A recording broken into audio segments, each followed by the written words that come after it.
भारतीय कृषि व्यवस्था में पशुपालन का महत्वपूर्ण स्थान है। यह ठीक उसी प्रकार है जैसे शरीर में आत्मा। कृषि एवं पशुपालन एक दूसरे पर न केवल आधारित हैं, बल्कि एक दूसरे के पूरक भी हैं। हमारे देश में पशुपालन का उद्देश्य दूध के उत्पादन के साथ साथ मांस तथा पशु शक्ति के लिए रहा है। आज समय की मांग है कि हमारे कृषक भाई बहन पशुपालन के क्षेत्र में और आगे आएं, जिससे हमारे राष्ट्र की समृद्धि में पशुओं का योगदान अधिक महत्वपूर्ण हो जाए। हमारे किसान भाई खेती के साथ साथ पशुपालन को एक मुख्य धंधे के रूप में अपनाते हैं, जिसमें गाय, भैंस, बकरी, भेड़, मुर्गी पालन, सूअर पालन ये किए जाते हैं। और पशुपालन से देश का सरल घरेलू उत्पाद का 9% प्राप्त होता है और एक वर्ष में लगभग 1,30,000 करोड़ रुपए से ज़्यादा की आमदनी इस पशुधन से आती है। तो यहाँ ये आवश्यक है कि पशुओं को उत्तम चारा दिया जाए, संतुलित आहार दिया जाए। उसके साथ साथ ये भी आवश्यक है कि उनके स्वास्थ्य का विशेष रूप से ख्याल रखा जाए, क्योंकि स्वस्थ पशुओं से ही हम स्वस्थ उत्पादन कर सकते हैं। किसान भाइयों को पशुपालन संबंधी अभी और जानकारी की जरूरत है। वे मांस के उत्पादन के लिए उपलब्ध पशुओं को समय पर, जब उनकी उपयुक्त उम्र तथा अधिकतम वजन हो, बिक्री करें। इससे पशुओं के पालन पोषण में होने वाले व्यय में कमी आएगी। यह भी बहुत जरूरी है कि पशुओं का पालन पोषण एवं स्वास्थ्य अच्छा हो। समय समय पर उनकी देखभाल तथा बीमारियों की रोकथाम की जाती रहे। पशुओं को समयबद्ध तरीके से टीकाकरण, बधियाकरण तथा आंतरिक और बाह्य परजीवियों की रोकथाम वैज्ञानिक तरीकों से होती रहे। हमारे कृषक भाइयों के लिए यह और भी उपयोगी होगा कि वे मांस उत्पादन से संबंधित प्रशिक्षण लेकर पशुपालन को व्यवसाय के रूप में अपनाएं, जिससे कि उनकी आर्थिक स्थिति में और ज्यादा सुधार हो सके। हमारे देश में प्रायः मुर्गी, बकरी, भेड़, शूकर के मांस का उपभोग होता है। वैज्ञानिक विधि से मांस उत्पादन हेतु पशुओं के पालन, नस्ल सुधार एवं मांस उत्पाद के क्षेत्र में देश में प्रगति हो रही है। किसान भाइयों को या अन्य पशुपालकों को चाहिए कि वे अपने पशुओं को सुरक्षात्मक टीके जैसे गलघोंटू है, खुरपका मुंहपका के टीके हैं, PPR के टीके हैं, इनके बरसात से पहले लगवाकर अपने पशुओं में होने वाली जो घातक रोग हैं उनसे उन्हें बचा सकते हैं। इस तरह से वो अपने जो है व्यवसाय में अधिक धन जो है कमा सकते हैं, अधिक लाभ प्राप्त कर सकते हैं। आज हमारे देश में स्वास्थ्यप्रद तथा संपूर्ण गुणवत्ता वाले मांस एवं मांस से निर्मित पदार्थों के उत्पादन की आवश्यकता है। मांस की आपूर्ति देश के भीतर ही नहीं बल्कि इसके निर्यात की भी प्रबल संभावनाएं हैं। पशुओं को वधशाला पहुंचाने तथा वध से पहले इन पर मानवीय मूल्यों पर आधारित व्यवहार आवश्यक है, अन्यथा तनाव व थकावट के कारण मांस की गुणवत्ता पर विपरीत प्रभाव पड़ने की संभावनाएं रहती हैं। वध से पहले पशु का वध पूर्ण परीक्षण यानी एंटी मॉर्टम इंस्पेक्शन अधिकृत व्यक्ति द्वारा करना अत्यावश्यक है, जिससे मांस का उपभोग करने वाले व्यक्ति तथा वधशाला में कार्य करने वाले कर्मचारियों को संक्रमण की संभावनाएं न रहें। तत्पश्चात पशुओं में अचेतना की स्थिति लाना एक आवश्यक एवं सराहनीय कदम है। इससे पशु को वध के समय पीड़ा का आभास नहीं होता है। वधशाला में सफाई, स्वच्छता तथा प्रकाश की आवश्यकता अनुसार व्यवस्था होनी चाहिए। वधशाला में पोस्टमार्टम निरीक्षण भी अधिकृत व्यक्ति से ही कराना चाहिए, जो कि कानूनन आवश्यक है। तत्पश्चात ही मांस तथा उत्पाद को उपभोक्ता के उपभोग हेतु पास किया जाना चाहिए। पोस्टमार्टम से पहले पशु की मांस, चर्बी एवं विभिन्न अंगों की समुचित सफाई जरूरी है। इसके बाद चिलिंग रूम में 0 से 5 डिग्री सेंटीग्रेड के तापमान पर ठंडा कर मांस का तापमान 10 डिग्री सेंटीग्रेड से कम किया जाता है। पशु शव को वैज्ञानिक तरीके से टुकड़ों में काट देने से मांस का अधिकतम मूल्य प्राप्त हो सकता है। ये टुकड़े अलग अलग पशुओं में अलग अलग तरीके से किए जाने की परंपरा रही है। ताजे मांस को टुकड़ों में काटकर फूड ग्रेड पॉलीथीन में पैक किया जाना चाहिए, जिससे निर्गम स्थान तक इसमें ताजापन बना रहे तथा बाहरी संक्रमण से बचाव हो सके। इस तरह से मांस को 4 डिग्री सेंटीग्रेड के तापमान पर 5 से 7 दिन, -20 डिग्री सेंटीग्रेड पर 3 से 4 माह तथा -30 डिग्री सेंटीग्रेड पर 6 माह तक संचयित किया जा सकता है। यद्यपि हमारे देश में ताजे मांस द्वारा पारंपरिक तरीकों से व्यंजन तैयार करने का प्रचलन है, तथापि मांस से निर्मित विभिन्न व्यंजनों का उपयोग होता रहा है, जो कि हम भारतीय बाजारों में बिकते देख सकते हैं। इनमें प्रमुख हैं कबाब, कोफ्ता, बिरयानी, मीट करी, कोरमा तथा तंदूरी चिकन।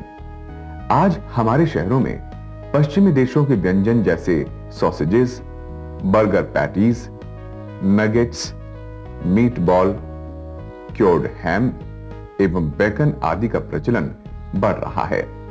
विभिन्न प्रकार के मांस व्यंजन या उत्पाद का निर्माण करने से उसका मूल्यवर्धन होता है, जिससे पशुपालक, उत्पादक एवं उपभोक्ता तीनों को ही समुचित लाभ प्राप्त होता है। अधिक उम्र के पशु से प्राप्त कठोर एवं रेशेदार मांस का वैज्ञानिक तरीके से उपचार करके उत्पाद तैयार करने से मूल्यवर्धन होता है।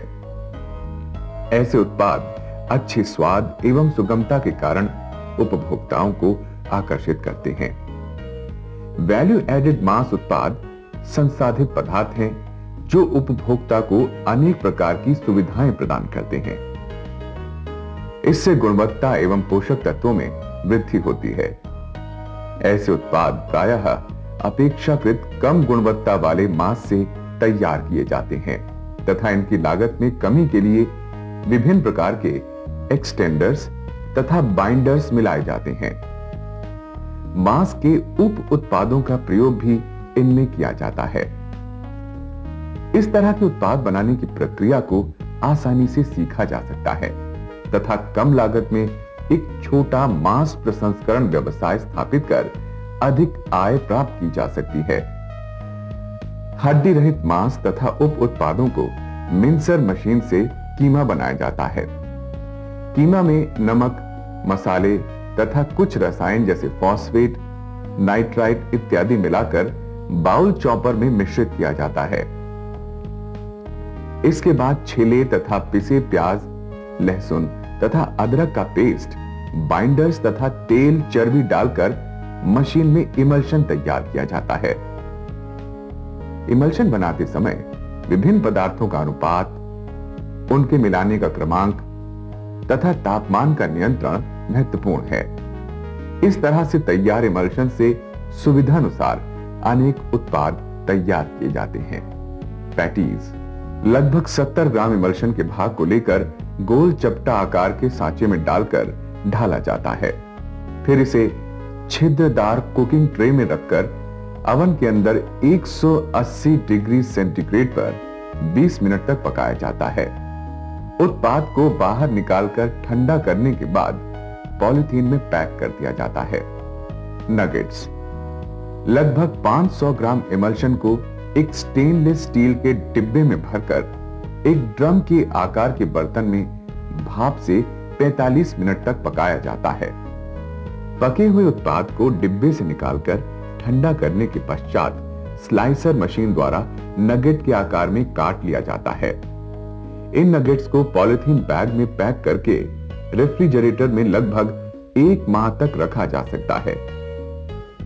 सॉसेज इमल्शन को भेड़ अथवा बकरी की आंत से तैयार किए गए केसिंग में स्टफर मशीन द्वारा भरकर सॉसेज तैयार किया जाता है। फिर उसे छोटे छोटे टुकड़ों में बांधकर पानी में उबाला जाता है तथा स्मोक ओवन में पकाया जाता है। कबाब के कई प्रकार हैं, जैसे बोटी कबाब, शामी कबाब, सीख कबाब इत्यादि। इनमें सीख कबाब सबसे ज्यादा मशहूर है।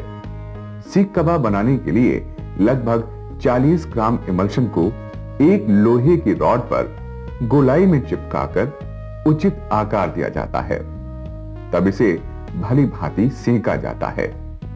इसको पकाते समय लोहे की रॉड को घुमाते रहते हैं, जिससे सभी ओर समान ताप पहुंचता रहे। समय के परिवर्तन के साथ साथ मांस के उत्पादों को अल्पाहार के रूप में प्रयोग किया जाने लगा है। चिप्स का आजकल काफी प्रचलन है। चिकन मांस का बारीक कीमा तैयार करके उसमें नमक, मसाले के अतिरिक्त मैदे को बाइंडर के रूप में प्रयोग कर मीट चिप्स तैयार किए जाते हैं। बच्चों में चिप्स खाने की प्रवृत्ति बढ़ रही है। प्रोटीन युक्त स्वास्थ्यप्रद मीट चिप्स को पोषक तत्व के तौर पर अपनाए जाने की संभावनाएं हैं। इस प्रकार निर्मित मीट चिप्स को कमरे के तापमान पर 4 माह से भी अधिक समय तक सुरक्षित रखा जा सकता है। मीट समोसा बनाने के लिए मीट के कीमे को उबले आलू, नमक, मसाले एवं तेल के साथ मध्यम आंच पर 10 मिनट तक भूनते हैं, जो कि समोसे में भरा जाता है। फिर मोइन वाले मैदे को बेलकर बाहरी आवरण तैयार करते हैं। अब उचित मात्रा में मीट स्टफ भरकर समोसे का आकार देकर पकने तक रिफाइंड वेजिटेबल ऑयल में तला जाता है। मीट समोसा में लगभग 13% प्रोटीन पाया गया है, जो सामान्य समोसे के मुकाबले 10% से भी अधिक है। इस प्रकार से निर्मित उत्पादों का गुणवत्ता नियंत्रण हेतु भौतिक, रासायनिक तथा सूक्ष्म जैविकीय यानी माइक्रोबायोलॉजी परीक्षण किया जाना आवश्यक है। मांस एवं इससे बने विभिन्न व्यंजन कम समय में खराब होने वाले बहुमूल्य खाद्य पदार्थ हैं। इसलिए इनके उत्पादन, प्रसंसाधन अथवा व्यवसाय करते समय सबसे पहले सफाई तथा स्वच्छता पर विशेष ध्यान देने की आवश्यकता है। तभी ये एक स्वास्थ्यप्रद पौष्टिक खाद्य पदार्थ के रूप में कबूल किया जाएगा। मुर्गी से, खरगोश से जो मांस का उत्पादन होता है, या भेड़ और बकरी से, सुअरों से जो मांस का उत्पादन होता है, उसमें बहुत संभावना है। तो हम चाहेंगे कि किसान भाई जो मांस का उत्पादन है वो स्वच्छ हो और वो इस मापदंड का हो कि उसको देश और विदेश में सभी जगह स्वीकार किया जाए। इस व्यवसाय को भली भांति चलाने के लिए बैंकों द्वारा वित्तीय सहायता प्रदान की जा रही है। वैज्ञानिक तथा तकनीकी जानकारी हेतु इस संबंध में पशुपालक एवं व्यवसायी भारतीय पशु चिकित्सा अनुसंधान संस्थान इज्जत नगर उत्तर प्रदेश के पशुधन उत्पाद प्रौद्योगिकी विभाग से जानकारी प्राप्त करने के लिए सदैव आमंत्रित हैं। अतः जरूरत है आपके संकल्प और हमारे सहयोग की। आप और हम देशवासियों के कुपोषण तथा बेरोजगारी को कम करें। आप और हम स्वच्छ, सुरक्षित एवं पौष्टिक खाद्य पदार्थ मुहैया कराकर देशवासियों के स्वास्थ्य स्तर में सुधार लाएं, भारत को विकसित राष्ट्र बनाएं, मांस का उत्पादन बढ़ाकर अन्य देशों की तुलना में देश को और ऊंचा उठाएं, भारत की आर्थिक प्रगति में साझेदारी बढ़ाएं।